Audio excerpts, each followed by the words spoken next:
Okay, look, I did put out this poll that was to see what people would be interested in most, and Sonic Heroes won by a landslide. That's great, I'll make a video on that. However, I've never seen anyone else cover this trilogy of fan games before, and truthfully, I think they deserve some recognition. The first of these 3 fan games came out on August 8th, 2018 according to the description, and Roblox is huge and constantly growing larger. These games are easily going to be quoted by future generations as the ultimate Flash Sonic of their generation. Not only that, but the third fan game that's still just a demo, it plays very similarly to Sonic Adventure 2, and I'm unironically here waiting for the day it comes out as a man approaching his 30s. Yes, I'm here waiting for a Roblox game to come out. It's an incredibly high quality demo that has a substitute for the mech gameplay that I enjoy more than actual mech gameplay. It involves utilizing the platforming in a platforming game, who would have known? What's that? You want to know more? Before I get too far ahead of myself, let's start at the first game of their series,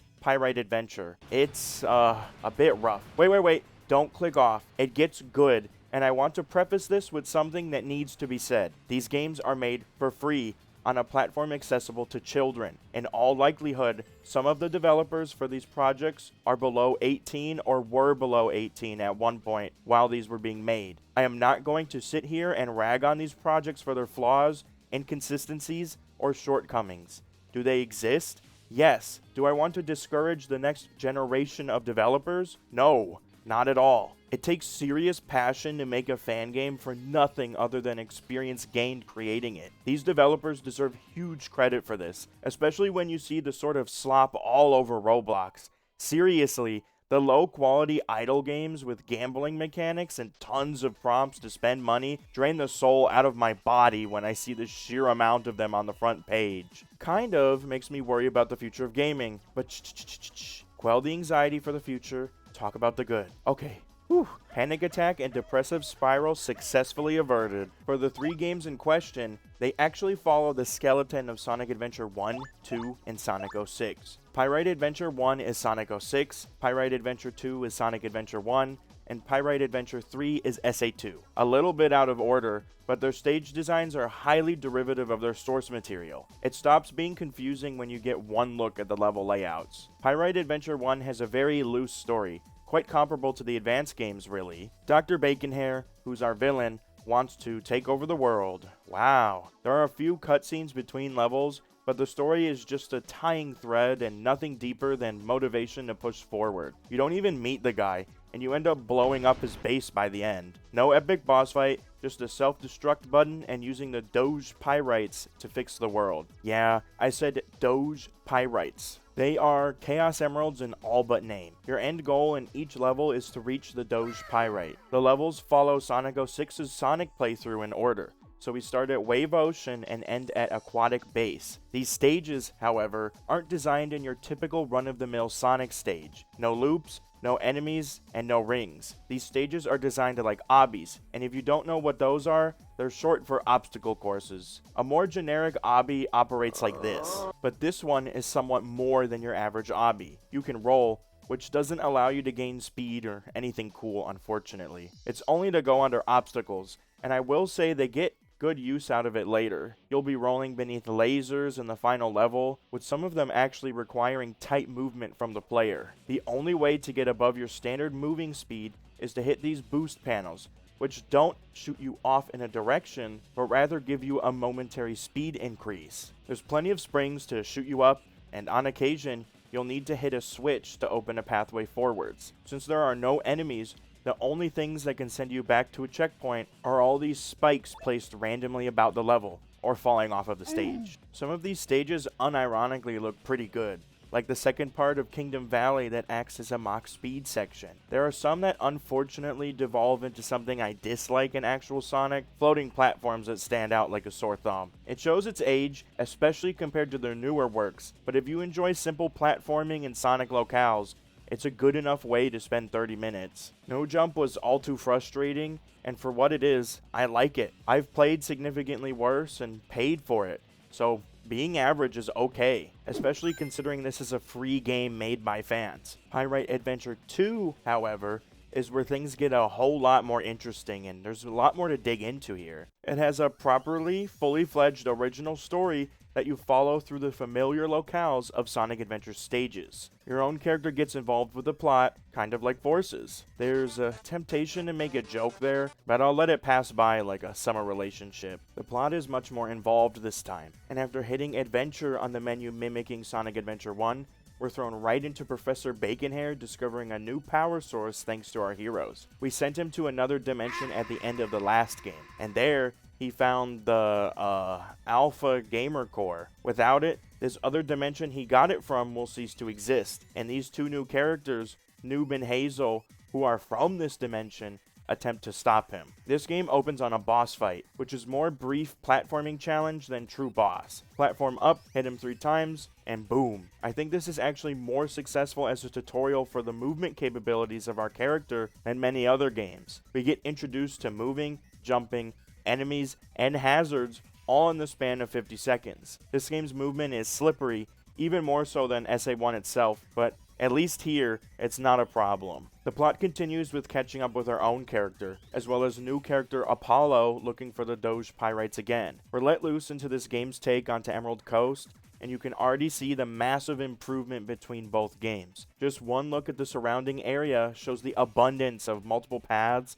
and the growth and scale of these levels. The booster panels work closer to the actual game's functionality now, with the caveat being that they pivot your camera directly to the direction they push you in. It's a jarring thing to happen, especially in quick succession, but I prefer this and these new physics over the old ones for sure. Your acceleration in the first was non-existent, starting and stopping on a dime. No homing attack also meant that jumps were very binary without momentum, and while not an exact replica, it doesn't fall too short of its source material. It's comfortably familiar. And remember what I said about Ultimate Flash Sonic? That game was jank too, but it was still a great way to spend recess all the same. That was only a few levels reusing sprites, while this is reusing themes, locations, and story beats, but with their own spin on them. There's been a ton of work and refinement that's went into this, and the developers' improvement between both games is massive. The game may not recapture that speed of Sonic I love, but even Sonic doesn't get speed right sometimes.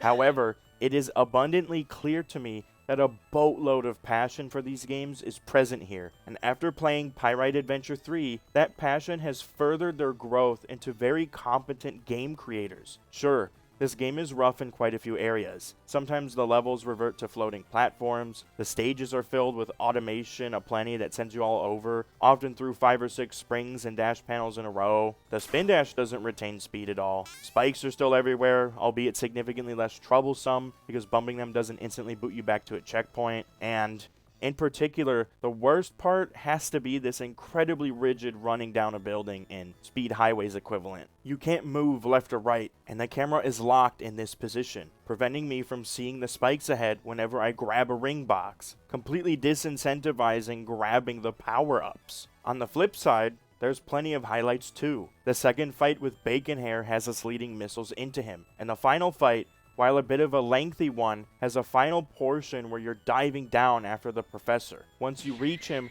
you deliver this satisfying kick to the face that they show us 3 different close-ups of. Skydeck has been completely repurposed into a bacon pan that the professor plans to build his utopia on, and that's a plenty punny way to reimagine it. Baconhair wants to build on a bacon pan. Ha ha ha. Claire, despite the twin tails, is also this universe's Metal Sonic turned good. Suddenly, all her understanding of machinery and being the brains of the group takes on a whole new meaning. She's not just smart, but familiar with the professor's machines and has a history with him. A creative combination of 2 different character types into one. Honestly, it's its own thing entirely. One more thing. Their Lost World light room is actually superior compared to the original. The room is actually dark enough where light is needed to proceed, and instead of stopping to turn an object to get light, you homing attack the lamps to get them to turn on. The game's flow is preserved, and it's probably better than the original Lost World as a whole. That snake room really lowers that level down my rankings,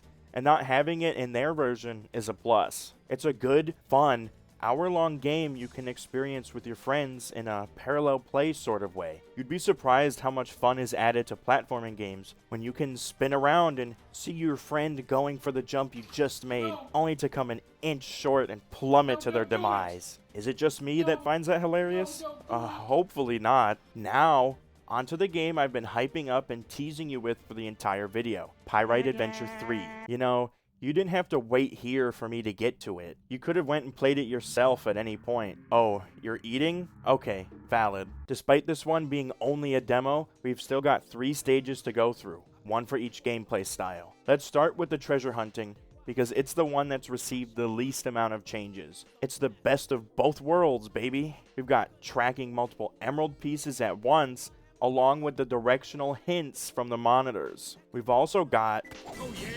the Kool-Aid Man, apparently. Actually, what is all that different between SA1 and 2 emerald hunting besides hints in the radar? The extra abilities? Knuckles could dig in both after getting a power-up. I guess not very much. I do like Apollo's rocket boots though. I don't have much else to say other than great, but I do want to point out that the level layout is rather basic, very boxy. This stage could do with some more robust indoor sections inside of the mountains to diversify the area some more, or if you wanted to go the extra mile, add more recognizable landmarks throughout the level. Nothing about this stage stands out as all too memorable level layout wise, besides the statue atop the pyramid that looks a smidge out of place. Moving on, we actually play as Professor Baconhair and Dr. Meow for the mech equivalent gameplay style. Look at this, actual platforming in my platforming game. We can move around with the speed of a typical hedgehog while locking onto enemies. No lousy turning that halts your speed, just, well, speed. Quickly navigating between groups of enemies with our newfound speed and double jump makes this gameplay so much more fun. Who would have thought? While speed doesn't have to be all a Sonic game is, pulling a Sonic labyrinth and completely depriving us of his core feature is asking for alienating Sonic fans from your game. His core was built on being faster and cooler than Mario, so it really is his selling point. It really can't be debated. He can be more than speed, and he always has been, truthfully, but leaving behind speed feels like Sonic forgetting his roots. Moving in Adventure 2 just feels great, and comboing baddies has never felt better. I'm not kidding when I say this is the refinement that this gameplay style needed. Gamma was closer to this than the mechs were, so you could almost say SA2's mech gameplay felt like a regression. They build better levels around running and shooting, but the downgrade in control took about as much fun away from the whole formula, so it overall felt mediocre. Great job on this interpretation of mech gameplay overall. I've saved the Sonic gameplay you all know and love for the end. Look, more Radical Highway. Black Doom would be proud. Why do you keep taking me back to Radical Highway? I just think Radical Highway is so cool.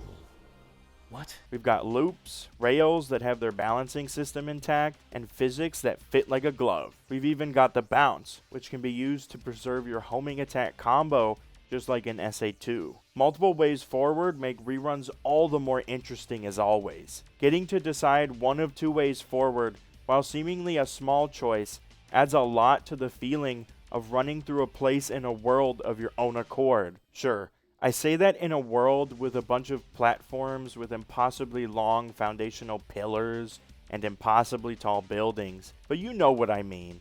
Don't give me a hard time. We even have our final set piece of the level, this long grind rail over the top of the bridge. What else can I say other than this is like Sonic Adventure 2? I can even see the full release being even better, and I hope that extra polish goes to sprucing up the level designs. They aren't bad, but they aren't great either. While Radical Highway and Sand Ocean's counterparts are good, Wild Canyons is definitely lacking. With some more time in the oven, I'm certain this could be as iconic to this generation as Ultimate Flash Sonic was to mine. That just about sums up my overview of this Sonic Adventure fan game trilogy on Roblox. What a mouthful. If you enjoyed, would you consider subscribing? The Sonic Heroes analysis is next after this shorter project, so stay tuned. Have a great day, and WeebBear out.